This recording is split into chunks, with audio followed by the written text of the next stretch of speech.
Buen día. Entonces, cuando Pablo me pidió esta charla, eh, un poco decidí enfocarme en cuáles son las dificultades del patólogo, porque no es un diagnóstico sencillo. En general, el diagnóstico histopatológico de las enfermedades raras es difícil porque la curva de aprendizaje es difícil por la frecuencia. Em, Así que vamos a enfocarnos sobre todo en los puntos críticos. Y uno de los puntos críticos, o el primer punto crítico, es el diagnóstico histopatológico de enfermedad de Hirschsprung con biopsia, que debe hacerse por biopsia rectal. La estrategia más usada, como habló Daniel, va a ser la biopsia rectal por succión. Y cuando hablamos de una buena muestra, necesitamos una muestra que dentro de la superficie de la biopsia, al menos el 30 al 50% de esa superficie esté conformado por submucosa. Eso no es algo que vamos con una biopsia endoscópica normal, que como Daniel mostró en la diapo de la calidad de la biopsia, llega solamente hasta la mucular de la mucosa, que estaría más o menos acá, ¿sí? Por debajo de este epitelio. Todo esto tiene que ser submucosa. Ahora vamos a ver un poco la histología del canal anal para ver por qué es importante que esté a 2 centímetros del margen anal de la línea pectínea, y dependiendo de la serie, la sensibilidad de esta estrategia ha sido reportada con mucha variabilidad, pero en un centro con gente entrenada más o menos llega al 95%, entre el 90 y el 95%. La biopsia quirúrgica e incisional, que también mostró Daniel, va a incluir todo el espesor parietal. Esto es más sencillo para el patólogo en la práctica, ¿no? Uno prefiere esa biopsia, pues es más simple de encarar. Lo difícil acá va a ser la orientación, ¿sí? Entonces, si uno trabaja con un laboratorio general, donde entran muestras de todo el tiempo, el patólogo tiene que estar alertado de antemano que va a procesar una muestra de Hirschsprung, porque si no, no puede diferenciarla de todas las demás y posiblemente entre como una endoscópica dentro de las cientos de endoscópicas que entran a los laboratorios. Entonces, la comunicación es importante. ¿Y en qué basamos el diagnóstico histológico de enfermedad de Hirschsprung? Básicamente en 3 cosas. En la ausencia de células ganglionares, o sea, nosotros vamos a tener que estar seguros que en esa muestra no hay células ganglionares del plexo submucoso. La hipertrofia de filetes nerviosos, en general va a haber hipertrofia de filetes nerviosos de nervios no intestinales autonómicos, que generalmente vienen del plexo pélvico, que van a estar aumentados de tamaños, más de 40 micras es lo que se describe, y eso también nos va a ayudar mucho a hacer el diagnóstico. Y por último, y depende del centro, esto va siempre o va a veces, y ahora vamos a ver por qué. En general, estos intestinos tienen una inervación colinérgica alterada, ¿sí? Tienen un exceso de actividad eh, de acetilcolina que están en estos nervios hipertróficos que tiene la submucosa. Y ahora vamos a ver algunos subrogantes también con técnicas de inmunistoquímica que ven indirectamente más o menos el mismo proceso. Entonces, ¿por qué la biopsia arriba de los 2 centímetros? Esto es más o menos la histología del canal anal. Fíjense, acá está teñida con un tricrómico de Masson, que es una técnica que usamos para ver fibras, fibrosis y músculo. El colágeno se ve azul y el músculo se ve rojo. Entonces, estas son las capas musculares. Esto es todavía el recto, donde vamos a tener una mucosa glandular, ¿sí? Y a medida que nos adentramos en el canal anal, ya cerca de la línea dentada, este epitelio va a empezar a transformarse en epitelio pavimentoso, que después se va a continuar con la piel. Entonces, esta es la que llamamos histológicamente la zona de transición, donde yo voy a tener epitelio que parece pavimentoso, pero todavía coexiste con algunas glándulas. Acá ya va a ser por debajo de la línea dentada, todo pavimentoso, y fíjense que acá en el margen anal ya empiezo a tener anexos cutáneos. Esto es la piel. Entonces, esto es piel, esto es mucosa escamosa, esto es transición y esto es recto. En esta zona existe una zona de hipoganglionosis fisiológica. Es normal que yo no encuentre neuronas, y cuando las encuentro aisladas, no en grupos, como vamos a ver que existe normalmente, o las células ganglionares se agrupan, sino voy a encontrar neuronas aisladas. Entonces, si yo biopsio en esta zona, tengo una alta chance de un falso negativo para células ganglionares, ¿sí? Porque no voy a estar segura si esa es una zona de aganglionosis fisiológica o de aganglionosis patológica. Entonces, por eso preferimos siempre biopsias que estén a 2 centímetros por arriba, y entonces el patólogo lo que tiene que ver es mucosa glandular. Si vemos mucosa transicional, vamos a mandarle el informe a Daniel que no quiere escuchar, que la muestra no es buena y yo no puedo evaluar el estatus de células ganglionares en esa muestra, pues una muestra baja. ¿M? Entonces, de vuelta, el patólogo va a tener que enfocarse en identificar esas células ganglionares. Las neuronas mientéricas siempre se extienden más caudalmente, así que si tengo en la submucosa, tengo en el plexo mientérico también. La hipertrofia de los nervios se dice que deben ser mayores a 40 micras porque eso es excepcional en niños pequeños. Esto no aplica para niños mayores de 1 año, ¿sí? Ni para adultos. La hipertrofia de los filetes nerviosos es del niño pequeño. Es difícil de evaluar en muestras de chicos más grandes y también es difícil de evaluar eh, mientras yo más me alejo del recto. Como la hipertrofia y los filetes vienen de los nervios pélvicos, va a ser más prominente en las muestras de recto, incluso a veces lo vemos en las resecciones, y del colon sigmoides, y la voy a ir perdiendo a medida que me acerco al colon transverso o me voy hacia proximal. Entonces, por eso también es muy relevante que la muestra sea baja para hacer el diagnóstico inicial. Y después, estos filetes nerviosos, y otra cosa que es importante es que esto no está en la ganglionosis colónica completa. Cuando yo no tengo hipertrofia de nervios, eso es un hallazgo bastante común en las aganglionosis completas. Entonces, el diagnóstico de Hirschsprung en aganglionosis completa también es difícil para el patólogo, porque le falta uno de los elementos que requiere para estar confiado en el diagnóstico. El aumento de la actividad de acetilcolinesterasa se describe clásicamente. Estos filetes nerviosos tienen una inervación colinérgica muy densa y eso se puede ver con técnicas de histoquímica que siempre se tienen que hacer en tejido fresco y eso también es otra limitante. No todos los lugares trabajan con esto. Además, la técnica de acetilcolinesterasa no tiene ninguna otra aplicación fuera del diagnóstico de enfermedad de Hirschsprung, entonces muchas veces no es muy, es medio antieconómico para la mayoría de los laboratorios, pero empiezan a haber subrogantes por inmunohistoquímica como la inmunohistoquímica para transportador de colina y la calretinina de la que vamos a hablar.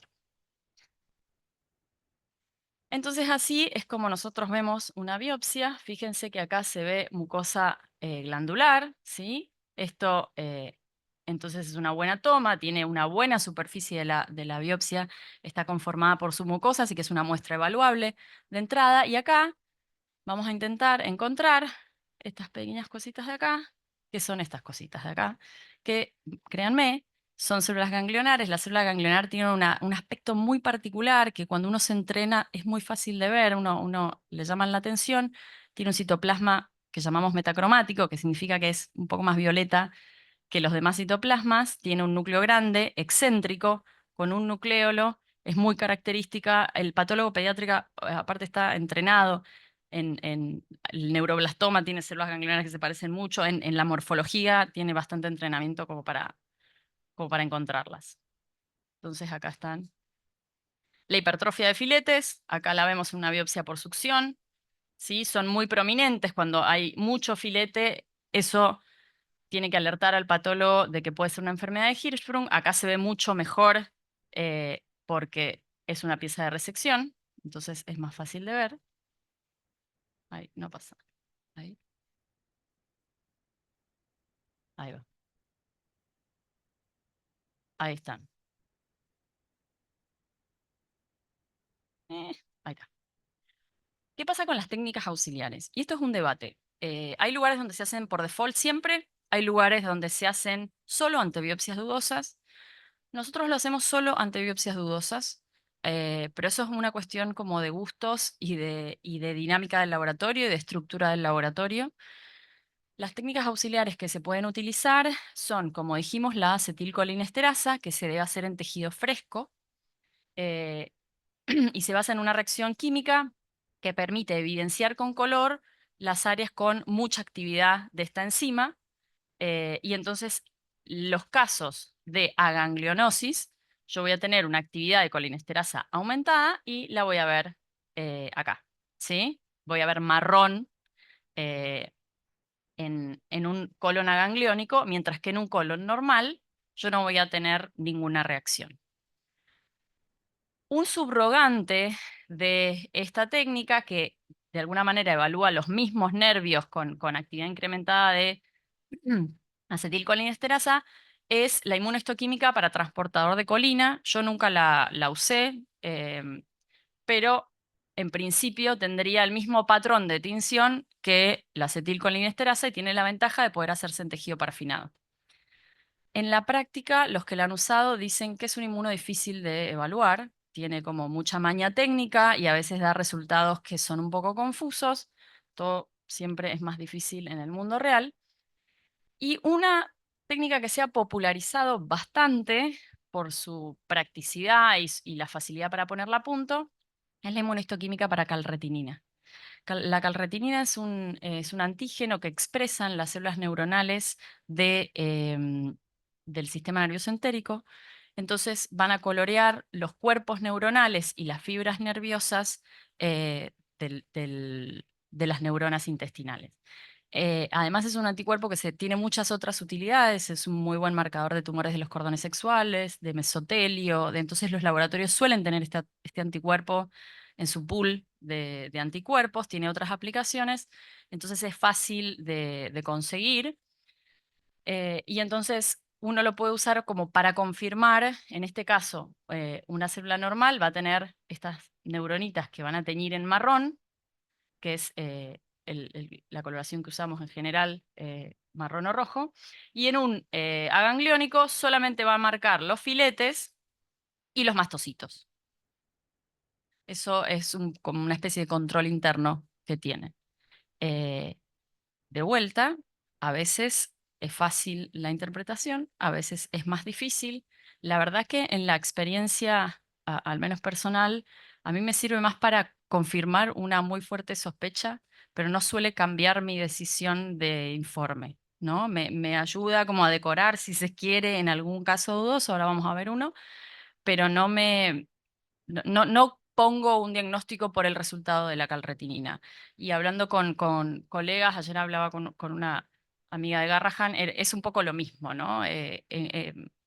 Se usa más como una especie de técnica de tranquilización mental del patólogo que otra cosa, ¿no? Entonces, la calidad de la muestra, como decía Daniel, es importante que sea una buena muestra para que el patólogo pueda decir algo. ¿Y qué es una buena muestra?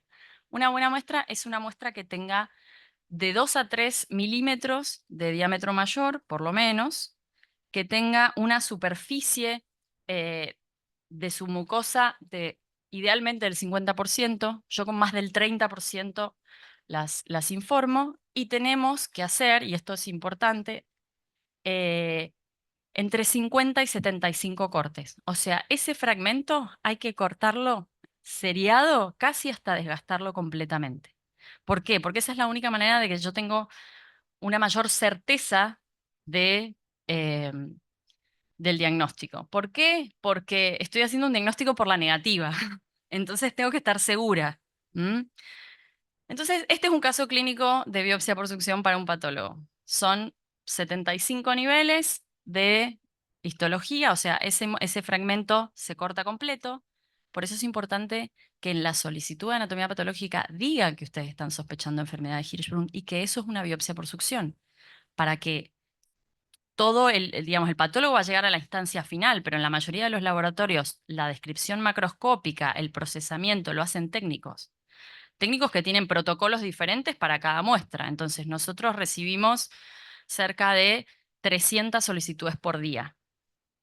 Si no alertan que es enfermedad de Hirschsprung, eso entra a la picadora de carne del laboratorio y al patólogo le va a llevar un vidrio, va a tener que volver atrás, va a tener que pedir todos los cortes adicionales y eso demora el diagnóstico, ¿sí? Y entorpece los circuitos. Entonces, así es como lo vamos a evaluar y en este, al final, tenemos una calretinina, ¿sí? En el último corte hicimos una calretinina, ahora vamos a ver por qué. Este es un caso de una biopsia por succión. Fíjense, tiene buena cantidad de submucosa, pero está por ahí un poco más en el límite. Tiene algunos folículos linfoides. Entonces lo que hicimos con este caso fue desgastarlo completamente y en él aparecían algunas células, pero que estaban como aisladas, estaban únicas. Y en general, en un recto normal las células ganglionares se agrupan como en pequeños nidos. Y eso generaba algún grado de duda, así que en este caso sí decidimos hacer una calretinina. Y fíjense acá, esas celulitas aisladas que se ven acá, también se ven acá y son positivas. Entonces ahí uno está más tranquilo de poner, bueno, este colon tiene, este recto tiene células ganglionares, esto no es enfermedad de Hirschsprung, ¿sí? Respecto a los estudios auxiliares, esto suele ser una pregunta bastante habitual para el patólogo, sobre todo cuando uno tiene una biopsia dudosa y le hicieron inmunohistoquímica, ¿le pueden hacer acetilcolinesterasa? La acetilcolinesterasa es un método que no sé si alguien en Argentina lo está usando, tiene como única aplicación la enfermedad de Hirschsprung, requiere equipamiento, el proceso es manual, o sea, requiere un técnico que esté entrenado. Y en todos lados dice que, bueno, la interpretación es fácil dada una curva de aprendizaje, ¿no? Si yo me expongo varias veces a la evaluación de esto, me vuelvo bueno, pero es difícil lograr esa exposición. La calretina tiene algunas ventajas. También hay algunos estudios donde les dan para evaluar a patólogos quirúrgicos no expertos ambas estrategias y la calretinina es mucho más aceptada por el patólogo quirúrgico general, está más habituado a ese tipo de tinciones. Se puede hacer en tejido parafinado, o sea, no tengo que cambiar nada. Tiene un montón de aplicaciones, entonces es más costo efectivo para los laboratorios y lo podemos automatizar. Nosotros hacemos la inmunohistoquímica automatizada. ¿Y cuáles son las dificultades y por qué a veces las biopsias no van a ser concluyentes? Y bueno, por la misma fisiopatología de la enfermedad, porque la transición entre el segmento ganglionar y el aganglionar no siempre es prolijito, sino que al revés, es irregular. Entonces, también la hipoganglionosis como concepto no tiene una definición cuantitativa, es a ojo, esa experiencia. Entonces, al no tener una definición cuantitativa, yo veo una neurona cada no existe la definición, también de alguna manera es exponerse muchas veces a este tipo de biopsias. Entonces, si ustedes se fijan, este es un ejemplo. Ups, eh, de un caso, yo voy a tener en esta transición irregular áreas donde yo voy a tener hipertrofia de filetes y no voy a tener células ganglionares, pero también voy a tener áreas con hipertrofia de filetes y voy a tener células ganglionares y ahí voy a pensar que a lo mejor estoy en la zona de transición. Eh, y después también voy a tener áreas que son de la transición, que tienen células ganglionares y que no tienen hipertrofia de filetes y que yo los voy a definir como normales, ¿sí? Entonces esto dificulta y cuando uno lee, bueno, cuáles son las barreras o cuáles son los problemas a la hora, casi todos están de acuerdo que la variable más crítica es la experiencia del patólogo. Entonces, es difícil en un país tan grande y en un mundo en el que cada vez hay menos patólogos que esto empiece a revertirse. Otras de las dificultades que uno puede encontrar son las muestras que tienen muchos folículos linfoides. A veces si hay mucha hiperplasia no se puede evaluar y eso no es culpa de nadie. Esto a veces pasa, no es tan habitual en el recto, sino un poco más arriba, pero puede pasar.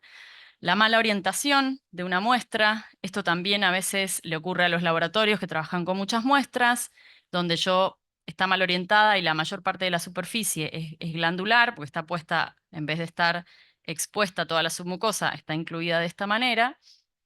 Por eso es importante que en la solicitud lo diga para que el técnico le preste un poco más atención.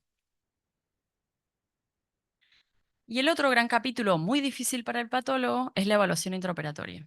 La evaluación intraoperatoria es un temor del patólogo quirúrgico em, y es la que hacemos durante un proceso de resección. Yo puedo hacer un mapeo para establecer el sitio más distal que tenga células ganglionares y así ser lo más conservador posible con la resección.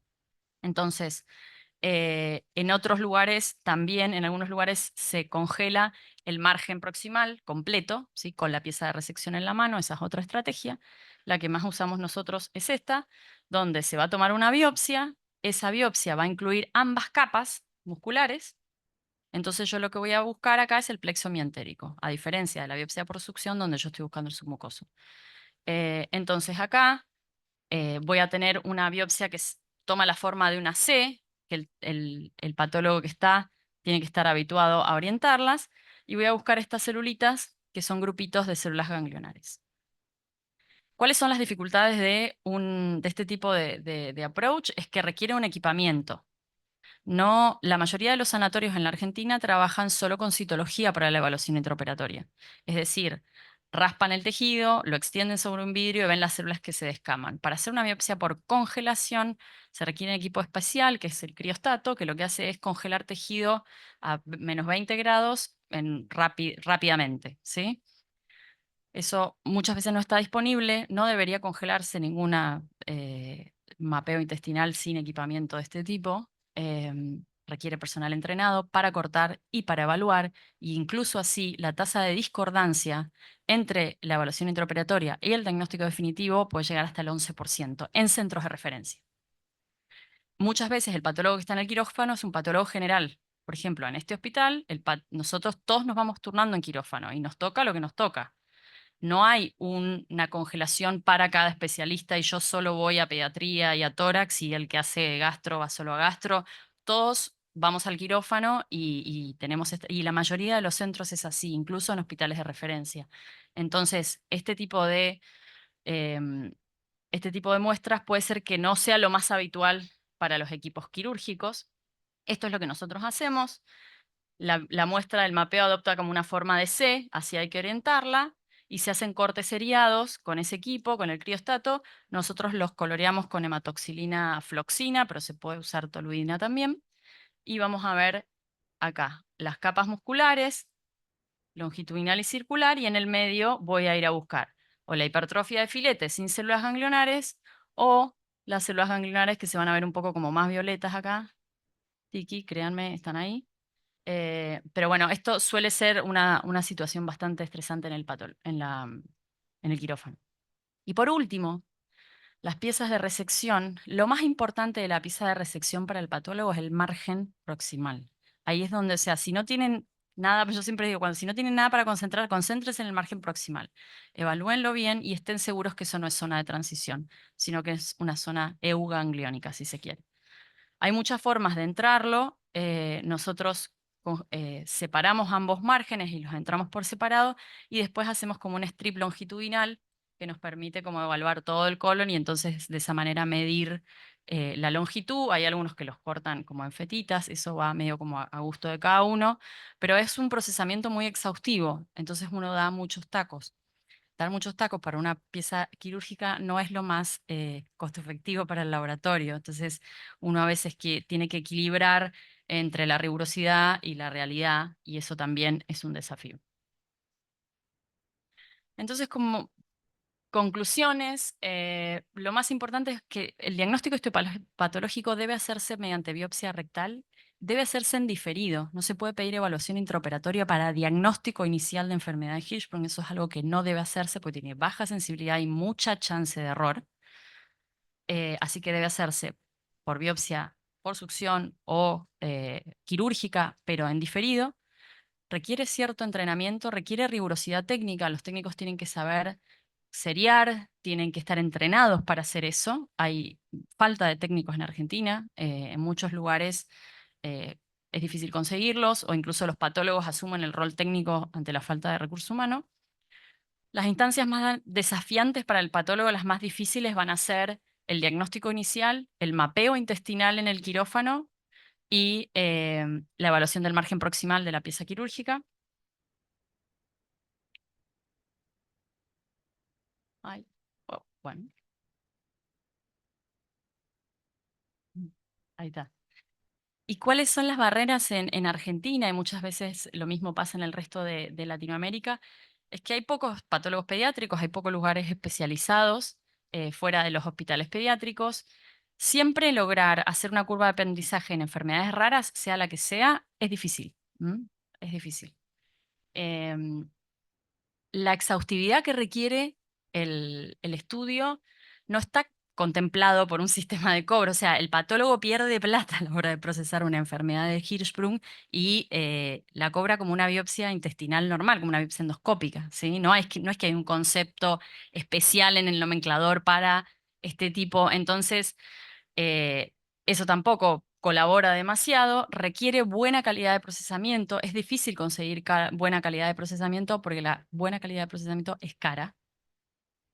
Eh, y dentro de las técnicas auxiliares, algunas son de muy difícil implementación. Yo creo que la técnica de acetilcolinesterasa está cayendo en desuso porque es impráctica, no porque no sea buena, es porque no es práctica para casi ningún centro y no cierra ninguna estructura de costos de un laboratorio.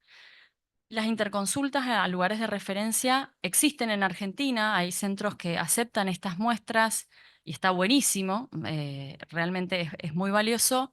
Sí, a veces los tiempos de esas interconsultas no son los ideales para el abordaje clínico de los pacientes. Entonces, también a veces creo que se terminan evitando para no demorar demasiado procesos diagnósticos donde el tiempo en realidad nos corre si estamos pensando que tenemos que operar a ese chico a los 3 meses de vida. Si estamos corriendo contra el reloj, poner 1 mes y medio para una interconsulta es a lo mejor un tiempo que es inaceptable. Entonces creo que eso a veces también si bien está buenísimo, y yo realmente celebro esos programas de interconsulta, porque sirven para enfermedades raras, sirven para tumores raros, y en pediatría casi todos los tumores y este tipo de enfermedades son raras, a veces creo que pueden mejorar para convertirse en algo valioso para el outcome del paciente, en definitiva, ¿no? Y creo que con esto ya termino. No sé si alguien tiene preguntas.